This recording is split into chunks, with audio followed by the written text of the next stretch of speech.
Do you ever visit your own Wikipedia page? I have been to it a couple of times, yes. I like to do a thing with my interview subjects called Wikipedia True or False, because not exactly accurate are these things. I've done this with probably 10 guests.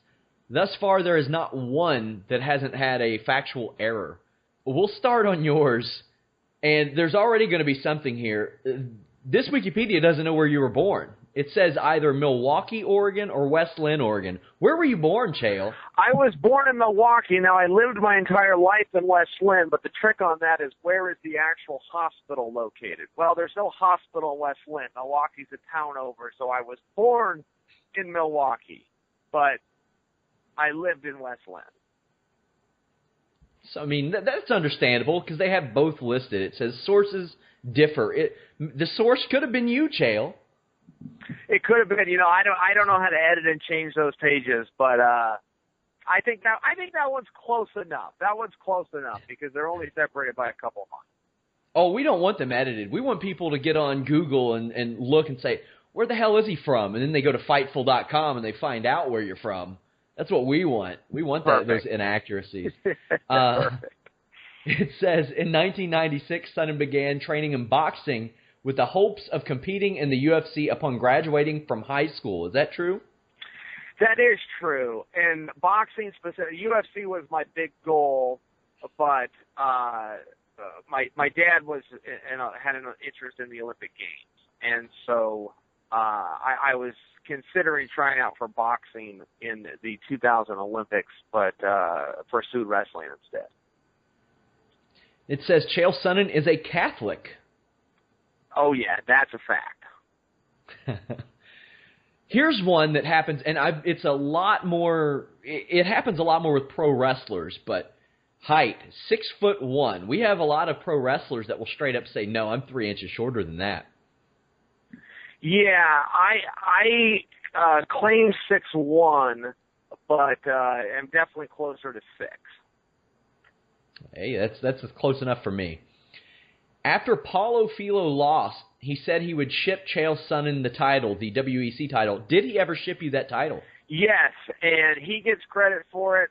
It was a nice gesture. I've got the belt to this day, but it was his manager, Ed Soros, that actually took it from him and went to the post office and said, "This is no longer yours, it's his." So, but yes, I do have the belt. So did he try to resist doing that? I don't know if he did or not. Paulo had gone through some problems, and I've got no personal problem with him, and wish him nothing but a great life. He was even shot at a party a number of years ago. It went into his leg, and he came out okay, but he had some struggles, and he was cut from the WEC that night, which that night it rolled into the UFC. So he would have been in the UFC, so he really lost all those contracts and opportunities, and it might have been the beginning of a bit of a spiral, but I don't know whether he was behind it or not, but I know Ed did go to the post office, and I got the belt.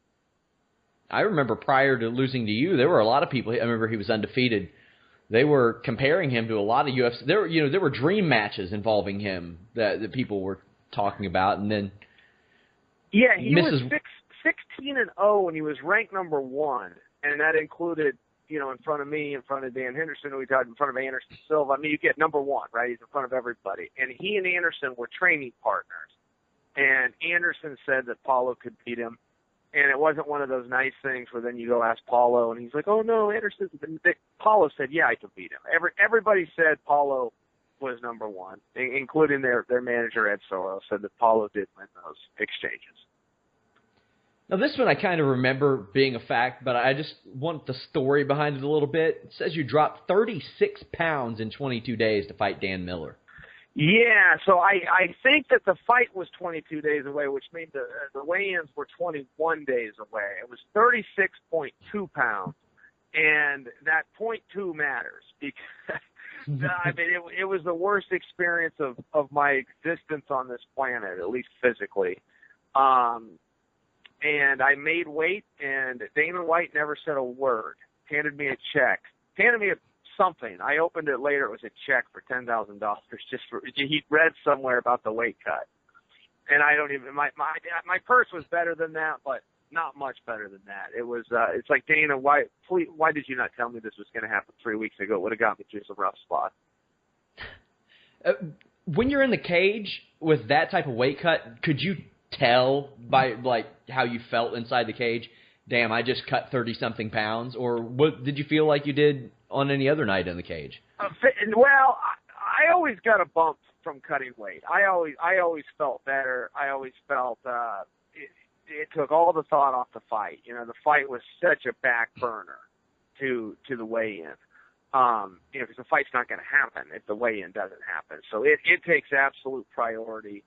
And the suffering you go through, I mean, the absolute suffering of cannibalizing your body. I mean, I don't think there's a dietitian or a physiologist out there that would tell you that's even possible. So, you know, you're talking about not only cannibalizing your body, but then you're dehydrating it. And so when fight night rolled around, man, I felt like Superman. I loved those. I loved fighting after cutting weight. I did not love the cutting weight process, but the fighting, I always felt great. And finally, it says you graduated from the University of Oregon with a Bachelor of Science degree in sociology. That is true, and a minor in business.